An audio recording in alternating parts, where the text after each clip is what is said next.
간략하게 그래서 말하면, 자, 마음 첫 번째 조건생 조건멸.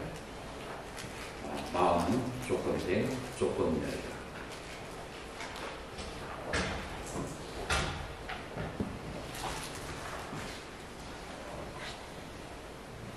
두 번째, 마음은 온 가운데 하나고 신과 신소 중에 하나이다. 두 번째. 세 번째, 마음은 무상하다 라고 하는 것이 세 번째. 그 다음에 네 번째, 찰나생, 찰나멸한다. 자, 이 찰나가 얼마나 빠르다고 하냐면 1초에 100번 동안 일어났다 사라지고 일어났다 사라진다는 것. 그러니까 마음이 얼마나 다스리기가 어려웠고, 심지어 본인들마저도 마음이 수없이 1초나 10초 가운데 수천 군데를 왔다 갔다 하는데 본인은 어떻게 생각해요? 내 마음은 평온해. 한 곳에 집중되어 있어 라고 착각을 할 정도로 이 마음은 찰나생 찰나멸한다. 자, 그 다음에 중요한 것은 마음은 산따띠, 상속성을 가지고 있다. 앞마음이 뒷마음으로 상속한다 라고 그래요. 금강경에서도 찢다달아 찢다달아있디, 마음의 상속이라고 하는데, 마음은 상속이 아니기 때문에 마음의 상속이라고 한다. 우리가 좀 이따가 그 뒷부분도 다룰 거예요. 그래서 마음은 상속을 한다. 그러니까 여기서 상속을 한다는 것은 뭘 말하냐면, 내가 어느 강도로 탐심과 진심을 일으켰느냐에 따라서 그만큼의 속도로 계속 굴러간다 라고. 그래서 앞마음에서 뒷마음으로 상속을 해주는 특징을 가지고 있다 라고 그렇게 하는 거예요.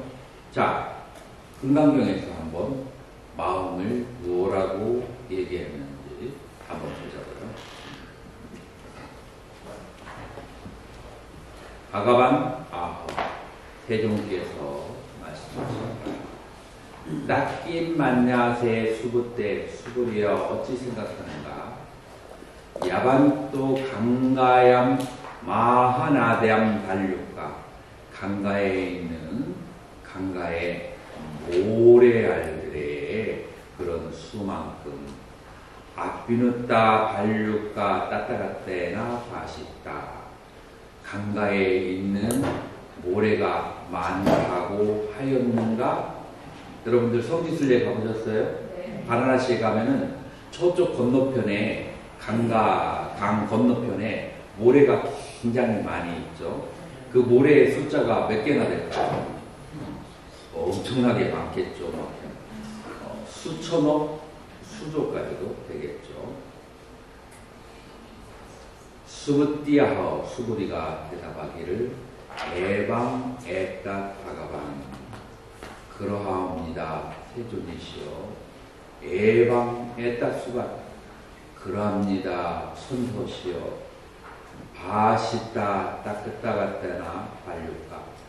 이 열에 의해서 모래가 많다는 그런 말씀을 하신 적을 들었습니다. 바가반 세종께서 말씀하시기를 닦임 만야세 수부때 수부리야 어찌 생각하는가. 야한또 강가야 마하나담 발육가.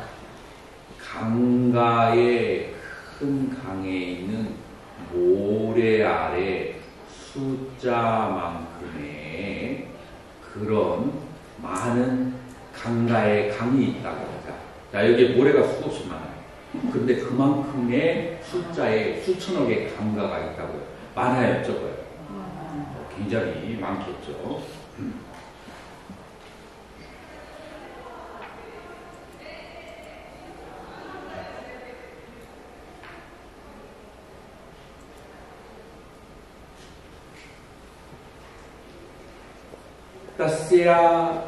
따스야 완류가 따반따자 로까따 바웨유 바바테 로까다뚜 바웨유. 자, 이것은 무슨 말이냐면 거기에 있는 모래 아래 숫자만큼의 많은 강들에 있는 모래의 숫자를 다 합치면은 얼마나 많아요? 수도 없이 많죠. 막 수천억 배가 되는 거죠. 자, 여기서 이제 본론이 나오는 거예요. 바가반나하 대종께서 말씀하셨다. 이아반타 수부때 수보리여 떼스로까 다떼수 사뜨바. 그 안에 있는 수없이 많은 수천억의 그런 생명들의 떼삼, 아함, 나라바밤 여러 가지의 아함, 나는 떼상 그들의 찌따다람 프라자라띠 마음의 흐름을 다한다. 이거 하나 때문에 이 앞에 있는 서론이 긴 거예요. 자, 다시 한번 보자고요. 그 강가에 있는 그 수없이 많은 모래가 있는데 모래만큼 수없이 강가의 수가 있어요. 그 수없이 많은 강가에 있는 모래의 수를 다 합친 것만큼 세상에 존재하는 생명들이 있는데 사람들이 있는데 그 사람들의 마음의 흐름을 나는 다 안다 라고 얘기하는 거예요. 그래서 어쩌자는 거예요. 뒤를 이제 한번 보자고요. 다 아는데 따까스야도 왜 내가 그것을 다 할 수 있는가? 찌따다라 찌따 다레띠 수때 마음의 흐름이라고 수고리어 했는데 다리사 따따가 때나 바시다 때나 우짜 때 띠따다라 이띠 마음의 흐름이 아니기 때문에 열에는 말하기를 마음의 흐름이라고 얘기했나니라 라고 하는 거예요. 자, 아까 그 공식 또 나왔어요. 마음의 흐름이라고 얘기했는데 마음의 흐름이 아니기 때문에 왜 그러죠? 마음의 흐름이라고 하는 것은 전 마음이 뒷 마음의 원인과 조건이 될까요? 자, 내가 누군가를 봤어. 굉장히 좋아해. 누군가를 봤어. 굉장히 싫어해. 아무 이유 없이? 아니요. 뭔가 과거에 어떤 사건이 있어요. 그래서 전의 마음의 흐름의 조건이 되어서 지금 현재의 마음의 흐름이 조건이 되어서 미래의 마음이 되는 거예요. 다시 말해서 조건생 조건말이에요. 그러니까 실체가 있어요, 없어요? 조건이 사라지면 실체가 없어요. 첫날에 제가 그랬죠. 제가 남방에 오래 살면서 오렌지 주스를 엄청 좋아한다고 비행기를 한번 타고 한국에 올 때 10잔 이상씩 뭐라고 하죠? 지나다니는 스튜어디스? 승무원한테 한 10번 이상 달라고 하니까 나중에는 막 질려가지고 내 옆에 지나갈 때 아예 들고 다니는 그렇게 오렌지 주스를 좋아했는데 내가 2월 달에 한국에 들어왔는데 오렌지 주스가 10박스 이상이 나에게 들어왔는데 5월 때까지 쳐다보기도 싫었어요. 차가워가지고. 그러면 내가 오렌지 주스를 좋아하는 사람이에요? 싫어하는 사람이에요? 좋아하고 싫어한다는 자성이 없어. 조건생, 조건멸이야. 그런 조건에 더위라고 하는 조건이 생기면 오렌지 주스를 좋아하고, 날씨가 추면 오렌지 주스를 안 좋아해. 그렇기 때문에 내 본성으로는 오렌지 주스를 특별히 뭐 좋아하거나 싫어하거나 하지를 않아요. 싫어한다면 여름에 안 먹어야죠. 좋아한다면 겨울에 먹어야지. 특별히 좋아하지 않아요. 그래서 그걸 뭐라고 하냐면은 무자성. 실체가 없다는 거예요. 조건에 의해서 만들어진 마음의 흐름은 실체가 없기 때문에 실체가 없는 상태의 마음의 흐름일 뿐이다. 그래서 우리가 지금 현재 인생을 살아가면서 우리에게 좋은, 나에게 도움이 되는 사람이 있고, 그 다음에 나를 아주 막 그냥 정말 그 괜히 나를 헐뜯고 그래서 나를 곤란하게 만드는 뭐 이상하고 어정쩡한 사람이 있을 수 있어요, 없어요? 자, 그러면은 우리는 지금 당장 봤을 때 그런 곤란하게 만들고 어정쩡한 사람은 싫어하고, 그 다음에 나를 지금 도와주는 사람을 좋아해야 정상이죠, 일반적으로. 그런데 우리는 뭘 봐야 돼요? 그 사람의 좋음과 나쁨의 자성이 없어. 그러니까 언젠가는 나를 해를 끼친 사람이 엄청나게 도와줄 수 있고, 그 다음에 나에게 이익을 주는 사람이 언젠가는 나의 최대한의 라이벌과 적수가 되어서 나를 갖다가 밟아버릴 수가 있어요.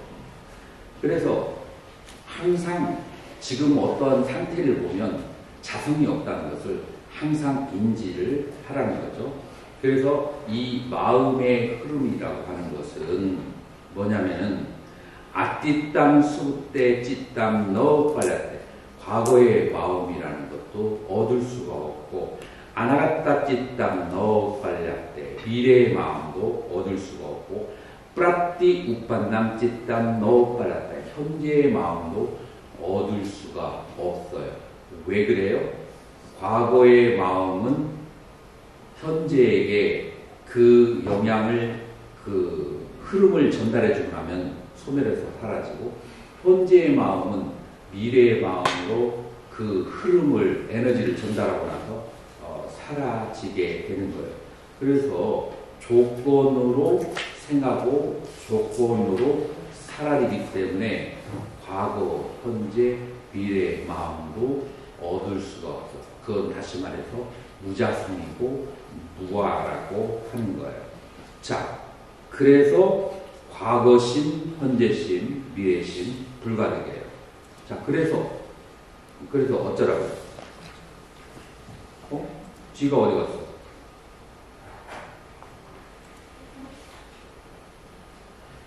쥐가 끊어졌네. 그래서 여기에서 과거심, 현재심, 미래심을 이렇게 서로 주고받고 상속하고 인연멸하는 것은 얻을 수가 없기 때문에, 그렇기 때문에 마음의 실체는 뭐라고요? 무자성과 공이라고 해요. 그 무자성과 공이라고 하는 점에서 모든 중생의 공통점이 있을까요? 없을까요? 공통점이 있기 때문에 나는 수천억의 생명의 수천억 배가 되는 마음을 보아서 알 수가 있는데, 그 수천억의 중생들의 마음은 전부 본질이 무엇이기 때문에? 공하기 때문에. 그렇기 때문에 공을 하나를 보면 모든 중생의 마음을 볼 수 있다. 지금 여기에서는 이제 그와 같은 위치를 가지고 있죠. 그래서 이 이제 금강경의 과거심, 현재심, 미래심, 불가득은 그거는 여러 가지 스트로 유명을 하죠. 결국은 여기에서 얘기하는 것도 뭐를 얘기하는 거예요? 마음의 무자성과 공을 직접 보아야 한다라고 그렇게 얘기하는 거예요. 그러니까 그러면은 우리나라에서는 선을 통해서, 화두를 통해서 이와 같은 상태에 가려고 해요. 그리고 요거는 중간학파의 소위 경전이에요. 자, 그러면 우리나라의 중간학이 많이 발달했나요? 안 했나요? 많이 안 했어요. 자, 그러면 티베트 불교는 중간학이 발달했을까요? 안 했을까요? 완전히 그 중간학이 불교가 기원후 8세기에 들어와가지고 지금 21세기까지 중간학이 계속 대를 이어 나오고 있어요. 그리고 그 대표적인 주자의 논서의 주자가 누구죠? 용수보살이에요. 용수보살이 나중에 뒤에 후에 있는 그 최고의 수제자에게 수백 년의 사이를 물려주고 600년의 사이를 물려주는데 그 사람이 누구죠? 월칭보살이에요. 그래서 중간학은 끊임없이 발전해요. 그럼 티베트 불교의 중간학을 수행하는 방법이 뭘까요? 중론이 힌트예요.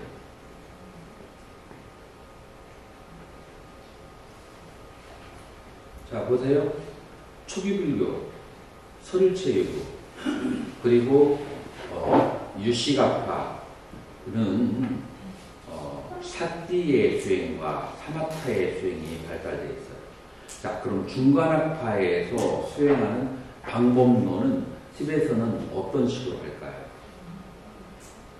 논리적 변증법으로 접근을 한다는 것을 여러분들이 손을 하는 사람들은 이거 잊어서는 안 돼요. 중간학은 사띠나 혹은 사마타 수행을 닦지 않기 때문에 논리적, 변증법적인 논리로서 그 공성 이외의 것을, 열반 이외의 것을 하나하나 쳐내가면서 마지막으로 그 자리에까지 가는 수행이에요. 그래서 이 중간학파는 논리가 굉장히 발달됐다는 것을 잊어서는 안 돼요. 만약에 선을 하는 사람이 내가 가르친 이 내용이 너무 어려워서 이해를 못하겠다. 그럼 그 사람은 직업 바꿔야 참선보다도 다른 수행을 하는 것이 더 나올 수 있어요. 그 참선을 위해서 마음의 본성을 보는 것은 지금 이 이론보다도 더 복잡하고 까다롭고 보이지 않고 미세하다고 볼 수가 있어요. 나의 그 인생은 누구도 보상해주지 못해요. 함부로 도박을 걸 수가 없어요. 수행을 할 때 괜히 말해볼까 도박을 해서는 안 된다고 저는 개인적으로 생각해요. 그래서 요 중간학파의 수행은 이와 같다. 그래서 바깥에 나갔을 때 제가 질문을 여러 개를 받아본 거예요.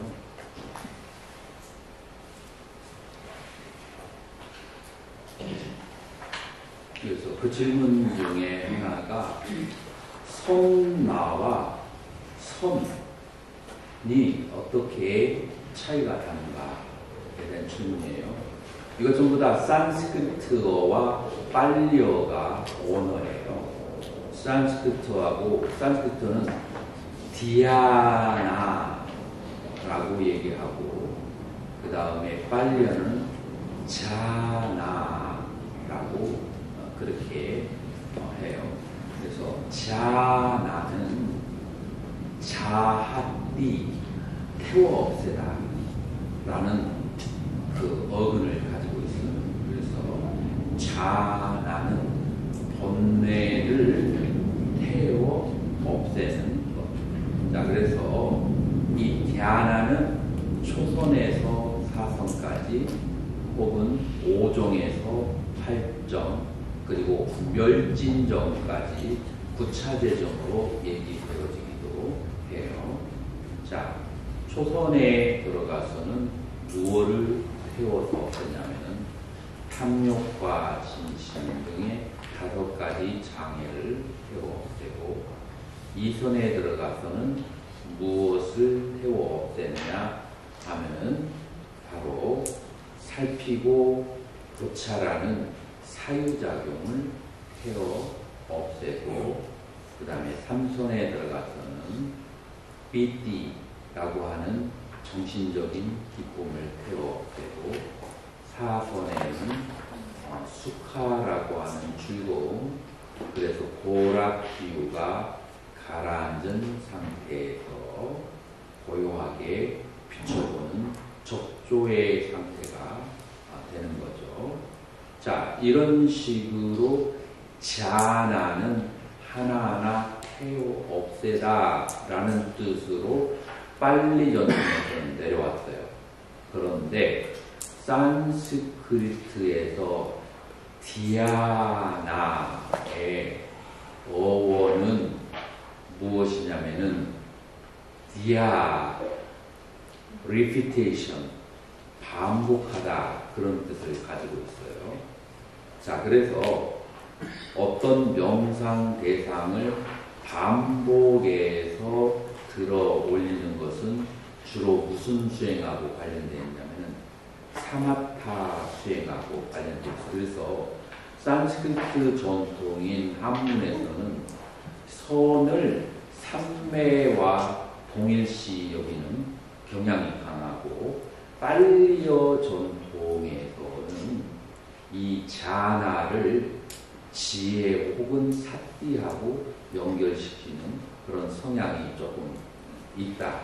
그것을 알면 돼요. 그래서 이제 지금까지 제가 여러분들에게 설명드린 것은 전부 다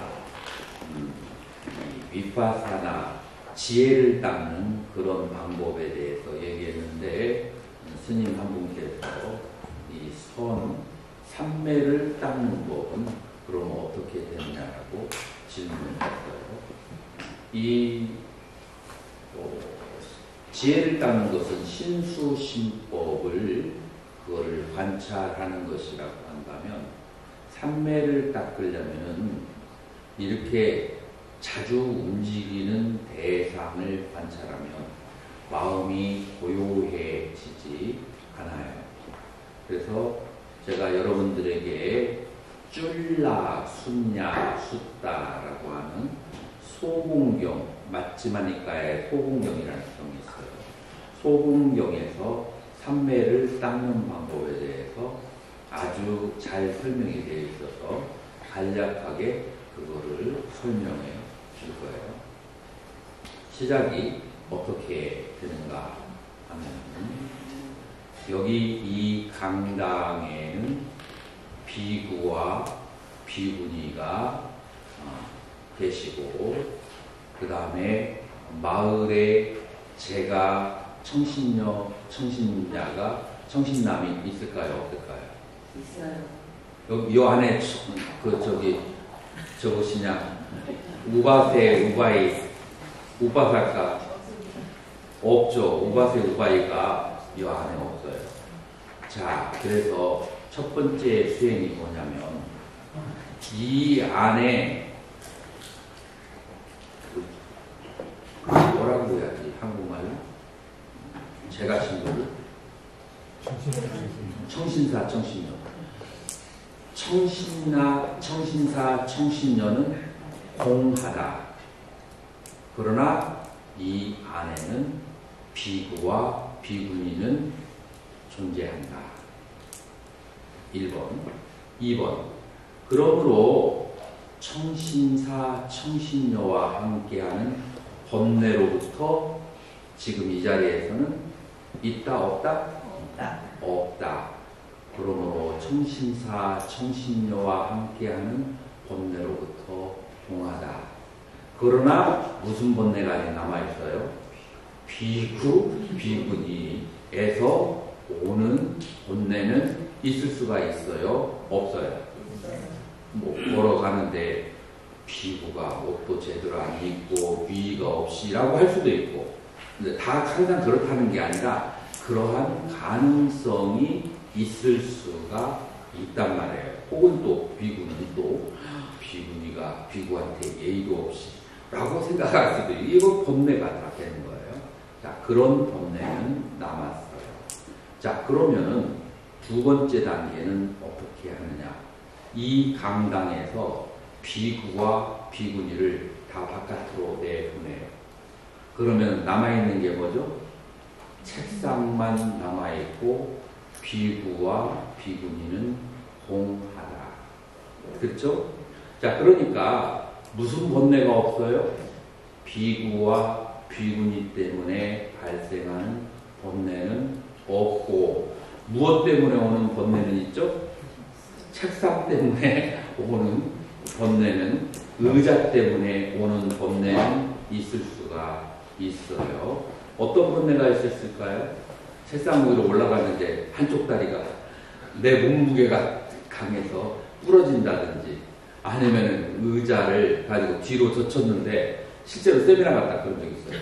뒤로 젖혔는데 이 의자가 뒤에서 옷이 뽑혀가지고 뒤로 팔라다가, 여기 수많은 점잖은 스님들이 있는데 세미나를 하는데 뒤로 팔라다는 거죠. 그래서 의자가 있기 때문에 오는 번뇌가 있을 수가 있지만, 무슨 번뇌가 사라졌어요? 비구, 비구니 때문에 오는 번뇌가 사라졌다. 자, 여기서 한 걸음 나가요. 여러분들의 앞에 이만한 동그란 땅덩어리를, 그거를 깨끗하게 만들어서 잘 말려가지고 원반을 여기다가 걸어놓는 거예요. 그리고 뭐만 쳐다봐요? 이 흙덩어리만 쳐다보는 거예요. 자, 지금 나의 마음에는 흙덩어리만 있고 무엇이 없다고요? 책상과 의자와 비구와 비구니와 청신사 청신녀가 없다. 그러므로 청신사 청신녀, 그리고 비구 비구니 책상과 의자 때문에 오는 번뇌는 어떻다고요? 공해요. 그런데 뭐가 남았어요? 땅이 내 마음속에 땅만이 있어요. 그리고 이 땅으로 인해서 생기는 번뇌는 남아있다 라고 알아차리는 거예요. 지금 여러분들이 수행을 한 사람들이라면 이 과정이 어떻게 도움이 되는지 지금 이 정도 되면 알 수 있을까요? 없을까요? 느낌이 굉장히 이 팀들은 약하네. 인간은 수없이 많은 생각을 하는데 땅에 대한 생각만 집중을 하게 되면 굉장히 많은 번뇌들이 가라앉게 되는 거예요. 자, 그러고 난 다음에 이 땅을 갖다가 그 안에 구멍을 뚫어서 이 땅을 이렇게 벗겨내면 구멍 사이로 뭐가 보이죠? 허공이 보이잖아요. 그래서 허공만을 관하는 허공관을 하는 거예요. 자, 그러면은 허공을 관하게 되면은, 그러면은 땅으로 인한 번뇌는 사라졌다. 땅으로 인한 번뇌는 사라졌죠. 땅 때문에 생기는 번뇌가 뭐가 있죠? 지진. 지진 때문에 전 세계 얼마나 땅으로 인한 번뇌는 사라졌지만 공간으로 인한 그런 번뇌는 남아있다라고 그렇게 아는 거예요. 지금 이것을 얼마 동안 하겠어요? 최소한 일주일씩 하는 거예요. 그러면 오직 마음속에는 그것밖에 없어요. 그래서 공간밖에 남지 않게 되는 거예요. 자, 그래서 공간을 계속 관을 하다가, 그러다가 이 공간을 어떻게 해요? 나중에는 이 공간은 내 의식을 떠나서는 이 공간을 인식할 수 있을까요? 없을까요? 인식할 수 없어요. 그래서 그 다음 단계는 내 의식만이 있고